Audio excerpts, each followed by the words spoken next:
Hi friends, ഇന്ന് ഞാൻ ഒരു നെയ്പത്തൽ ഉണ്ടാക്കാണ് പോകുന്നത്.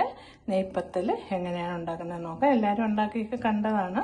അപ്പം ഞാനും ഒന്ന് ഉണ്ടാക്കുകയാണ്. ഏകദേശം നമ്മളൊരു 2-2.5 കപ്പ് അജ്മി പുട്ടുപൊടിയാണ് ഞാനിവിടെ എടുത്തിരിക്കുന്നത്. 2.5 കപ്പോളം എടുത്തിട്ടുണ്ട്. അതിൽ നമുക്ക് ഇനി ചൂടുവെള്ളമാണ് നമുക്ക് ഒഴിക്കേണ്ടത്. അപ്പം നമുക്ക് കുറച്ച് ചൂടുവെള്ളം ഒഴിച്ചു കൊടുക്കാം.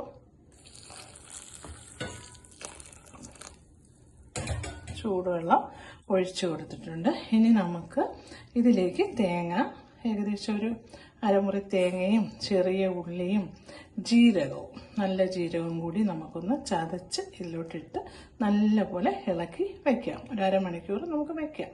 അരമണിക്കൂർ വയ്ക്കണമെന്നില്ല, എന്നാലും വേണമെങ്കിൽ അരമണിക്കൂർ 10 മിനിറ്റോ ഒക്കെ വയ്ക്കാം. അപ്പോൾ കുറച്ച് നമുക്ക് ചൂട് പോകണമല്ലോ, അപ്പോൾ അത്രയും സമയം നമുക്ക് വയ്ക്കാം. അപ്പോൾ ഇതിനായിട്ട് നമുക്ക് ജീരകം, ഇത് നല്ല ജീരകം, ചെറിയ ജീരകം, ഒരു 3 വലിയ ഇച്ചിരി അല്പം വലിപ്പമുള്ളൊരു ചെറിയ ഉള്ളിയാണ് എടുത്തിരിക്കുന്നത്. പിന്നെ നമുക്ക് ഏകദേശം ഒരു അരമുറി തേങ്ങ. ഇത് എങ്ങനെയാണ് എടുത്തത്, നമുക്കിത് ചതച്ചെടുക്കാം. എടുത്തിട്ട് നമുക്ക് മാവിലോട്ട് വെച്ച് കൊടുത്ത് നല്ലപോലെ കുഴച്ച് എടുക്കാം. അപ്പം ഞാൻ മാവിൽ തേങ്ങയും ജീരകവും ചെറിയ ഉള്ളിയും കൂടി ചതച്ചെടുത്തത് ഇട്ടു. ഇനി ഇത് നമുക്ക് നല്ലപോലെ കുഴച്ച് വയ്ക്കാം. ചൂട് ലേശം പോയിട്ടുണ്ട് കേട്ടോ. അപ്പം ഇനി നമുക്കിത് നല്ലപോലെ കുഴച്ച് വയ്ക്കാം. നമുക്ക് പത്തിരി പോലെ പരത്തണ്ടേ, അപ്പം നല്ലപോലെ കുഴച്ച് വയ്ക്കാം. അപ്പോൾ അതാ മാവ് എല്ലാം റെഡിയാക്കി വെച്ചിട്ടുണ്ട്. ഇനി നമുക്കിത് ഓരോ ഉരുളകളാക്കി നമുക്ക് എണ്ണയിൽ മൂപ്പിച്ച് എടുക്കാം. അപ്പോൾ അതാ കോരിയിട്ടുണ്ട്. നമ്മുടെ ആവശ്യത്തിന് ഒരു ഉരുളകളാക്കി നമുക്ക് എണ്ണയിൽ വറുത്ത് കോരാം. വയ്ക്കണമെന്നൊന്നുമില്ല, അരമണിക്കൂറൊന്നും വയ്ക്കേണ്ട. ചൂട് പോകാനാണ്. അരമണിക്കൂർ ഇരിക്കുമ്പോൾ ചൂട് പോകും. ചൂട് വെള്ളത്തിലല്ലേ നമ്മൾ വെച്ചത്, അപ്പോൾ അതാണ് അരമണിക്കൂർ ചൂട് പോയതിന് ശേഷം നമുക്ക് എല്ലാ തേങ്ങയും ഉള്ളിയും എല്ലാ ജീരകവും എല്ലാം കൂടെ ചതച്ചിട്ട് കുഴച്ച് നമ്മളിവിടെ വച്ചിട്ടുണ്ട്. പിന്നെ നമുക്ക് ചെറിയ ഉരുളകളാക്കാം. ആവശ്യത്തിനുള്ള അധികം വലിപ്പം വേണ്ട, പൂരി പോലെ നമുക്ക് ചുട്ട് എടുക്കാം. നമ്മുടെ മാവ് ഉരുളകളാക്കി വെച്ചിട്ടുണ്ട്. ഇതിനി നമുക്കൊരു പൂരിയുടെ കല്ലുണ്ടെങ്കിൽ അതിൽ വെച്ചാലും മതി. അതിൽ വെച്ച് പ്ലാസ്റ്റിക് ഒരു പേപ്പർ വെച്ചിട്ട് അതിൻ്റെ മീതെ ഇത് വെച്ച് പിന്നെ ഒരു പ്ലാസ്റ്റിക് പേപ്പർ വെച്ച് പ്രസ് ചെയ്ത് കൊടുത്താലും നമുക്ക് കിട്ടും. നമ്മൾ പത്തിരിയൊക്കെ ഉണ്ടാക്കുന്ന അതേപോലെ, പൂരി ഉണ്ടാക്കുന്ന പോലെ പറ്റത്തില്ല, പ്രസ് ചെയ്യാണ് ചെയ്യുന്നത്. അപ്പം ഞാൻ എന്താ ഇവിടെ ഇതേപോലെ നമുക്ക് ഇതേപോലെ ഒരു പ്ലേറ്റിൽ പിന്നെ വെച്ചിട്ട് ഈ സംഭവം വച്ചിട്ട് ഇതിൻ്റെ മീതെ വീണ്ടും ഞാൻ ഒരു പ്ലാസ്റ്റിക് വെച്ച് നമ്മൾ പ്രസ് ചെയ്തെടുക്കും. നമ്മൾ പ്രസ് ചെയ്താണ് എടുക്കുന്നത്. അത് ഞാൻ കാണിക്കും. അപ്പം അങ്ങനെ ചെയ്താൽ മതി. അപ്പോൾ ഇതേപോലെ നമ്മൾ ഇങ്ങനെ ഞാനൊരു ഇത് വെച്ച് ശകല മാവ് കട്ടി പോയെന്ന് തോന്നിയാൽ നമ്മൾ ശകല എണ്ണയൊന്ന് തടവി കൊടുത്തിട്ട് ഇങ്ങനെ പ്രസ് ചെയ്ത് കൊടുത്താൽ മതി കേട്ടോ. ഇങ്ങനെ പ്രസ് ചെയ്യുമ്പോഴത്തേക്ക് ഒരു നമുക്ക് ഉദ്ദേശിക്കുന്ന ഒരു ഷേപ്പിന് കിട്ടും. അല്ല, പൂരിയുടെ കല്ലുണ്ടെങ്കിൽ ഇതേപോലെ പ്ലാസ്റ്റിക് അടിയിലും മീതെ വെച്ച് പ്രസ് ചെയ്താലും മതി. അപ്പം ഞാനിപ്പോൾ ഇങ്ങനെയാണ് എടുത്തത്. ഉണ്ടോ, ഇത് മതി. ഈ ഒരു പരുവത്തിന് കിട്ടും. മാവ് കട്ടി കൂടരുത്. കട്ടി കൂടിയാൽ പിന്നെ ഈ സൈഡൊക്കെ ഒന്ന് ഇതായി വരും. അപ്പോൾ ശ്രദ്ധിക്കണം. കട്ടി കൂടിയെന്ന് തോന്നി ശകല എണ്ണയും കൂടെ തേച്ച് കൊടുത്ത് ഒന്ന് പ്രസ് ചെയ്ത് കൊടുത്താൽ മതി. അപ്പം ഇതുപോലെ ചുട്ടെടുക്കാം. ഇനി നമുക്ക് ഒരു പാത്രം, നമ്മുടെ അപ്പമൊക്കെ ഉണ്ടാകുന്ന ഒരു ചീനച്ചട്ടിയാണ്, അത് ഞാൻ വെച്ച് കൊടുത്തിട്ടുണ്ട്. അതിലിനി നമുക്ക് സൺഫ്ലവർ ഓയിലോ വെളിച്ചെണ്ണ ഏതാച്ചും ഉപയോഗിക്കാം. ഞാൻ സൺഫ്ലവർ ഓയിലാണ് ഉപയോഗിക്കുന്നത്.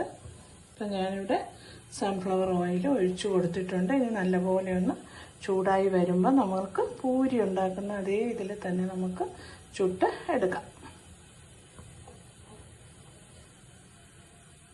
അപ്പോൾ എണ്ണ ചൂടായി, നമുക്കിത് ഇതിലോട്ട് ഇട്ട് കൊടുക്കാം.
നമ്മുടെ നെയ്പത്തൽ റെഡിയായി വന്നിട്ടുണ്ട്.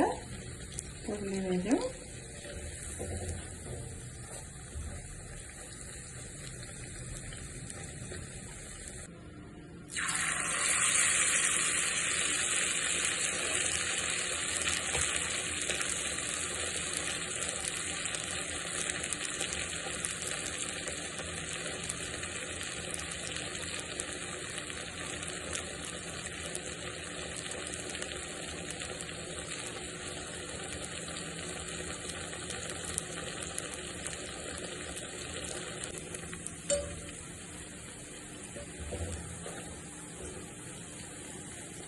നല്ലപോലെ പൊങ്ങി വന്നിട്ടുണ്ട് നമ്മുടെ നെയ്പത്തൽ.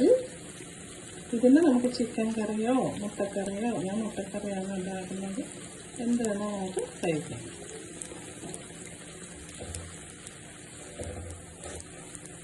നമ്മുടെ നെയ്പത്തൽ എന്നാണെങ്കിൽ നെയ്യുടെ ഒരംശം പോലും ഇതിൽ ചേർക്കണ്ട, പേരെങ്ങനെ വെച്ചിരിക്കുന്നതേ ഉള്ളൂ. അപ്പോൾ ഫ്രണ്ട്സ്, നമ്മുടെ നെയ്പത്തലും കടലക്കറിയാണ് ഞാൻ എടുത്തിരിക്കുന്നത്. നമുക്ക് മുട്ടക്കറി, ചിക്കൻ കറി, ഏത് കറി വേണമെങ്കിലും നമുക്ക് നെയ്പത്തലിന് കഴിക്കാം. അപ്പോൾ നോക്കൂ, ഇത് രണ്ടും നല്ല ടേസ്റ്റാണ്. അപ്പോൾ അറിയാത്തവരുണ്ടെങ്കിൽ ചെയ്ത് നോക്കുക. അടുത്തൊരു റെസിപ്പിയുമായി കാണുന്നവരേക്കും ബൈ ബൈ, ഗുഡ് നൈറ്റ്.